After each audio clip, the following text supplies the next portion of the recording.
এই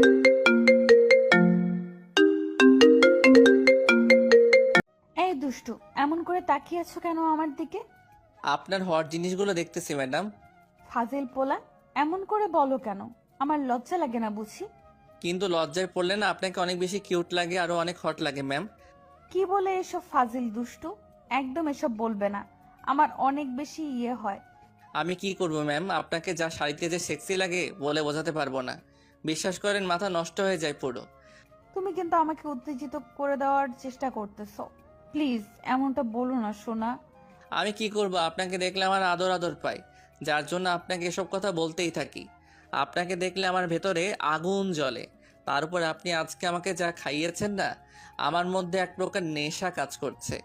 আপনি কেন এরকম করলেন বলেন? এখন যে আপনাকে আমার অনেক বেশি আদর দিতে ইচ্ছে করতেছে। আমি সেই কবে থেকে তোমাকে ভালোবাসি, তুমি একটু বোঝার চেষ্টা করো না। আমি তোমাকে যত বেশি কাছে পেতে চাই, তুমি আমাকে তত বেশি এড়িয়ে যাও। এমন কেন করো বলো আমার সাথে? আমি কি করব? আমাকে এমন করে দোষ দিবেন না। আমি তো আপনার কাছে আসতে চাই, কিন্তু আপনি তো আমাকে বারবার বলতেন যে আপনি কলেজের ম্যাডাম আর আমি স্টুডেন্ট, সেই জন্য আপনি আমাকে দূরে সরিয়ে দিতেন। আমি আপনার থেকে দূরে সরে যাওয়ার চেষ্টা করেছিলাম। এখন তো চাই তুমি আমার কাছে আসো, আমাকে ভালোবেসে বুকে জড়িয়ে নাও, কারণ আমি আমার পিচ্চিটাকে অনেক বেশি ভালোবেসে ফেলেছি। তুমি কেন বুঝতে পারো না তোমার আদরটা এখন আমার চাই, তোমাকে অনেক বেশি কাছে পেতে চাই, তোমাকে ভালোবাসি সোনা। আমি তো আপনাকে আগেই বলেছিলাম যে আমরা খুব শীঘ্রই বিয়ে করে নিব, অনেক দূরে চলে যাব এখান থেকে, যেন লোকে কিছু না বলতে পারে। কিন্তু আপনি আমাকে বিশ্বাস করেননি আর ভালোবেসে একটাবার বুকে আগলেও নেননি। বলেছিলাম না আপনি চাইলে সবটা সম্ভব, আর আপনি কি বললেন এই সম্পর্ক হওয়া সম্ভব না, তুমি আমাকে ভুলে যাও। আমি তো সেটাই করার চেষ্টা করেছিলাম। তাহলে এখন আবার আপনি আমাকে ভালোবাসতে চাইছেন কেন? প্রথমে তো আমি তোমার ভালোবাসাটা বুঝতে পারিনি দুষ্টু, এখন তো বুঝতে পারি তুমি আমাকে কতটা ভালোবাসতে, যার জন্য এখন আর দুষ্টুমি খুনসুটি গুলো করো না, বারবার আমার কাছে আসো না, হুটহাট করে আমাকে কাছে টেনে নিয়ে আদর দাও না। ও, তার মানে আপনার আদর চাই। আমার আদরের জন্য আপনি এমন করতেছেন, তাই তো? একটাবার আমাকে বললেই তো হতো, আমি আপনাকে আদর করে দিতাম। আদর চাই মানে? অনেক বেশি আদর চাই। তুমি যেদিন আমাকে প্রথম আদর দিয়েছিলে, আমার বুকের উপর কিস দিয়েছিলে, সেদিন আমি অনেক বেশি উত্তেজিত হয়ে গেছিলাম। তোমার স্পর্শটা আমি মনে করতে করতে পুরো পাগল হয়ে গিয়েছিলাম। তারপর থেকেই তোমাকে ভালোবাসি, সেটা বুঝতে পারছি। আর এখন অনেক বেশি ভালোবাসি, তোমাকে ছাড়তে পারবো না।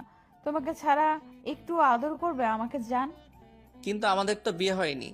আপনি এমনটা কেন বলতেছেন? যদি বিয়ের আগে এমন কিছু হয় তাহলে আপনি প্রেগনেন্ট হয়ে যাবেন, আর সবার সামনে আপনাকে মুখ দেখাতে অনেক বেশি লজ্জায় পড়তে হবে। আপনি এমনটা কি করে করতে পারবেন? এমনটা করা কি ঠিক হবে বলেন? আমি অত কিছু শুনতে চাই না জান।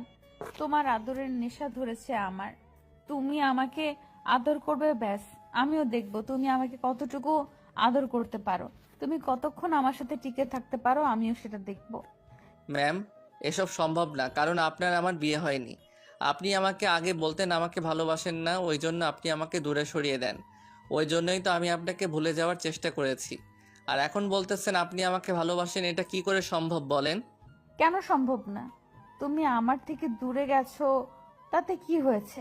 এখন তো আমি তোমাকে হারিয়ে ফেলিনি, তাই না? এখন তো তুমি আমাকে ভালোবাসো, বলো।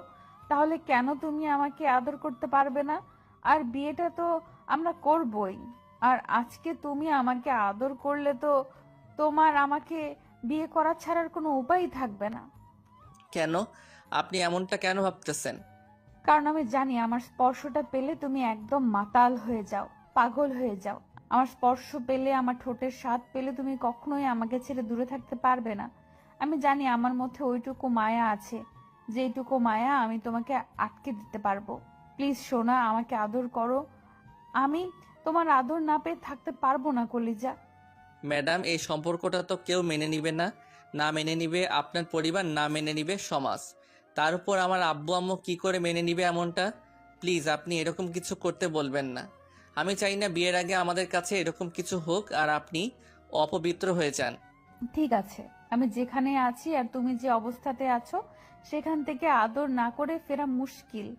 তারপরও আমি চাই, তুমি যখন চাও না এরকম কিছু, বিয়ের পরে এসব হোক, তাহলে আমি তোমাকে ফিরিয়ে দেব, কিন্তু তুমি তার জন্য আজকে আমাকে বিয়ে করতে হবে।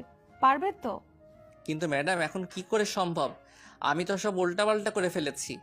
আমি মন স্থির করে ফেলেছিলাম আপনাকে ভুলে যাব, আপনার থেকে দূরে যাওয়ার চেষ্টা করেছিলাম। আমি ভেবেছি সবটা এই সম্পর্ক আসলেই হবে না। তাহলে আপনি এমনটা কেন বলতেছেন? প্লিজ এমন কিছু বলবেন না, আপনি বোঝার চেষ্টা করেন। তার মানে তুমি আমাকে ভালোবাসো না তো? আমাকে আদর করতে পারবে না তো? একটু কাছে টেনে নেবে না? বিয়ে করবে না আমাকে? না মানে আসলে ম্যাডাম, আচ্ছা ঠিক আছে, আমি আপনাকে বিয়ে করে নিব। তার জন্য আপনার বাসায় আপনাকে রাজি করাতে হবে। যদি পারেন তাহলে আমি আপনাকে বিয়ে করে নিব। আচ্ছা ঠিক আছে, আমি বাসায় রাজি করাবো, কিন্তু এখন তো তুমি নিশ্চিন্ত থাকতে পারো যে আমার বাসায় রাজি হবে। আর তুমি ভেবে নিয়েছো যেহেতু যে তুমি আমাকে বিয়ে করবে, তাহলে এখন তুমি আমাকে আদর করতে পারো, কারণ আমরা খুব শীঘ্রই বিয়ে করে নিব। দেখো যান। ম্যাডাম আপনি বলতেছেন বাসায় রাজি করাবেন, কিন্তু এখনো রাজি করাননি।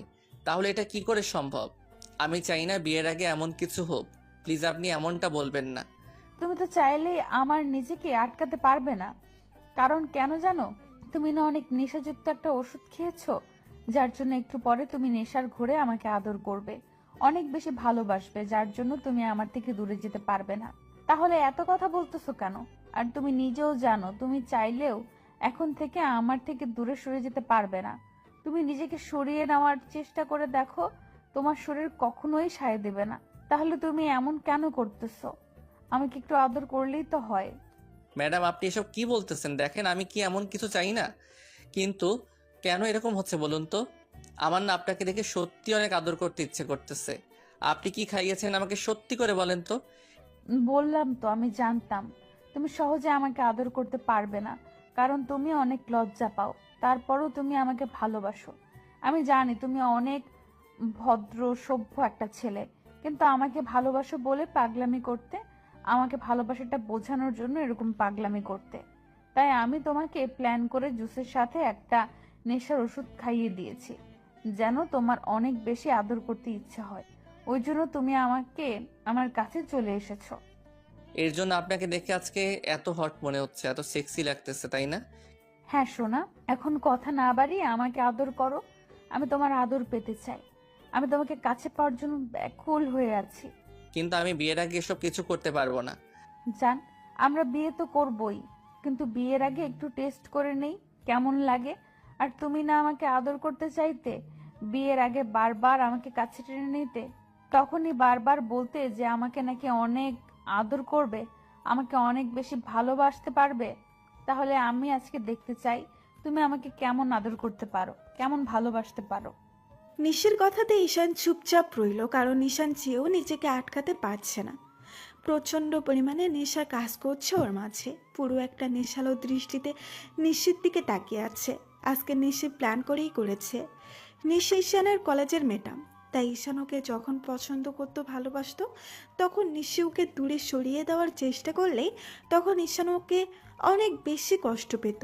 তারপর যখন ঈশানের একটা ফ্রেন্ড ওকে বলে ম্যাডামকে কাছে টেনে নিতে, আদর দিতে, তাহলে ওর ভালোবাসাটা ম্যাম বুঝবে, তখন ঈশান নিশি ম্যাডামকে কাছে টেনে নিত। তারপর নিশি ম্যাডাম কোনো সিক্রেট করতো না, কারণ উনি অনেক ভালো মনের একটা মেয়ে। তারপরেও যখন ম্যাম বারবার ওকে ইগনোর করতো, তখন ওনার থেকে দূরে সরে যাওয়ার জন্য ইগনোর করতে শুরু করে। কয়েকটা দিন যেতেই ম্যাডাম ঈশানের ওই 6টা মাসের দুষ্টু মিষ্টি খুনসুটি আদর ভালোবাসাগুলো মিস করছিল, কারণ ঈশান 6টা মাস যাবৎ ম্যাডামকে ডিস্টার্ব করেছে। আর হুটহাট করে তেমনটা করা বন্ধ করে দিল বলেই নিশি ম্যাডাম অনেক বেশি মিস করতেছিল। নিশি ম্যাম মন খারাপ করে থাকতো। ওনার একটা ফ্রেন্ড বলে ও ঈশানকে ভালোবেসে ফেলেছে, তখন নিশি ভেবেছিল সত্যিই ভালোবাসে কিনা। তারপর নিশি ঈশানের সাথে কথা বলতে না পেরে, যোগাযোগ করতে না পেরে কান্না করতো। এবার ঈশান ওনাকে ইগনোর করলে তখন ম্যাম ওনার ফ্রেন্ডের সাথে কথা বলে। নিশি ছেলেদেরকে সবসময় মায়ায় আটকাতে হয়, নিজের মোহে আটকাতে হয়। তুই সেটা কেন পারিস না? তুই তো দেখতে শুনতে অনেক ভালো। তুই চাইলে বাচ্চাটাকে তোর মায়ায় আটকে দিতে পারিস। ও তোর থেকে সরতে পারবে না, দেখিস। সেটা কি করে? আমি তো ওর সাথে কথাই বলতে পারছি না, ও আমার সাথে একটু দেখাও করতেছে না, কিন্তু সেটা কি করে হতে পারে বলো তো?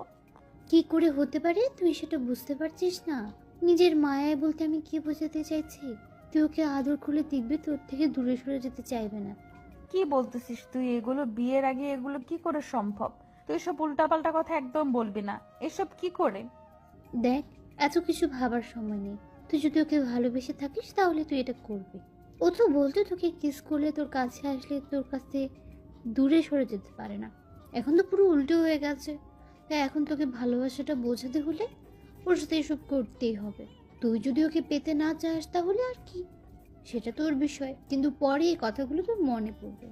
নিশি অনেকক্ষণ যাবৎ ভেবে তারপর বুঝতে পারলো ঈশান ওকে যেমন করে ইগনোর করে এছাড়া আর কোনো উপায় নেই। তাই ও বলে, কিন্তু কি করে করব? ঈশান আমার সাথে দেখা করতে চাইছে না, কথা বলতে চাইছে না। আর আমার মনে হয় না ও যতটা ভালো একটা ছেলে আমার সাথে এরকম কিছু করবে। ও তো আমাকে ভালোবাসাটা বোঝানোর জন্য আমার কাছে আসতো, আমাকে আদর করত। কিন্তু স্বেচ্ছায় আমার সাথে এরকম কিছু করতে চাইলে করতে পারবে না। আমি সেটা খুব ভালো করেই জানি। তার জন্য তো অন্য কোনো প্ল্যান আছে, তাই না?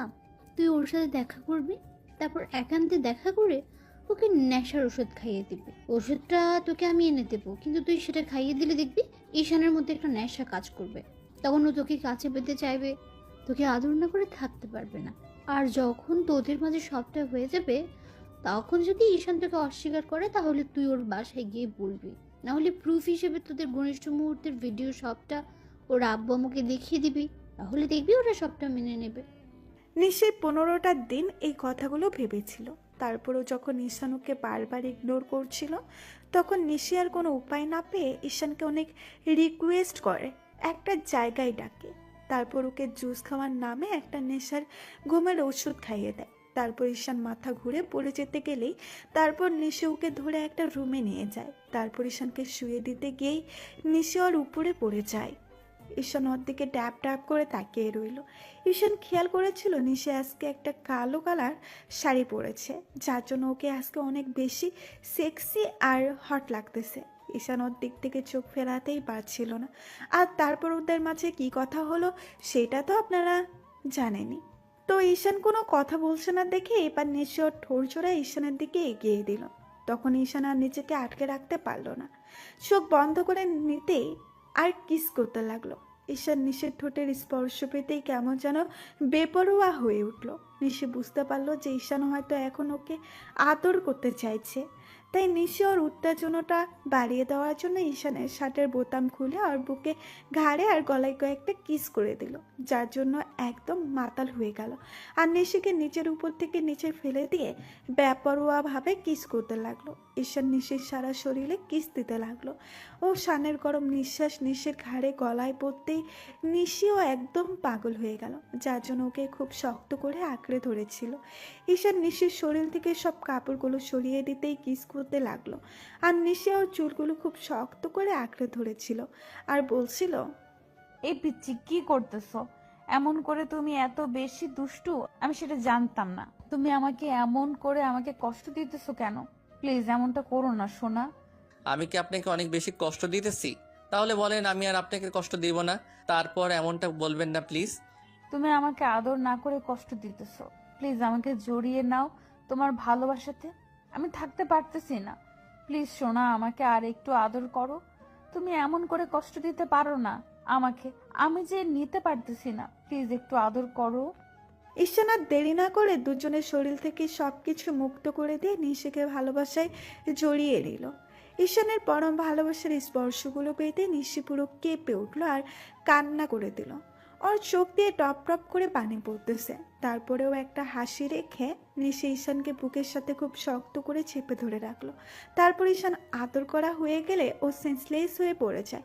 তখন নিশি ওকে বুকের সাথে জড়িয়ে ধরে কিছু একটা ভেবে মুসকি মুসকি হাসতে লাগলো। তো বিকেলে ঈশানের ঘুম ভাঙতেই ও বুঝতে পারে কারো বুকে শুয়ে আছে। তখন তাড়াহুড়া করে ও চোখ মেলে তাকাতেই বুঝতে পারে নিশি ওর দিকে তাকিয়ে মুসকি মুসকি হাসছে। ঈশান ম্যামকে ছেড়ে দিয়ে উঠে বসার চেষ্টা করে বলে, এ কি ম্যাডাম, আপনি এখানে আর আমি এখানে কেন? আমাদের এই অবস্থা কেন? ঢং দেখিও না তো। একটু আগে আমাকে আদর করে পুরো ব্যথায় শেষ করে দিয়েছো, এখন আবার বলতেছো এমন কেন? তুমি তোমার শরীরের অবস্থা দেখো আর আমার শরীরের অবস্থা দেখো। সবটা তুমি করেছো।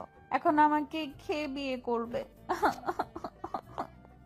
ঈশান আর কিছু না বলেই সবটা মেনে করার চেষ্টা করলে আস্তে আস্তে সবটা মনে পড়তে লাগলো। নিশাকে কান্না করতে দেখে ঈশান ওনার চোখের পানি মুছে দিয়ে বলতে লাগলো, সত্যি কি আমি এমনটা করেছি?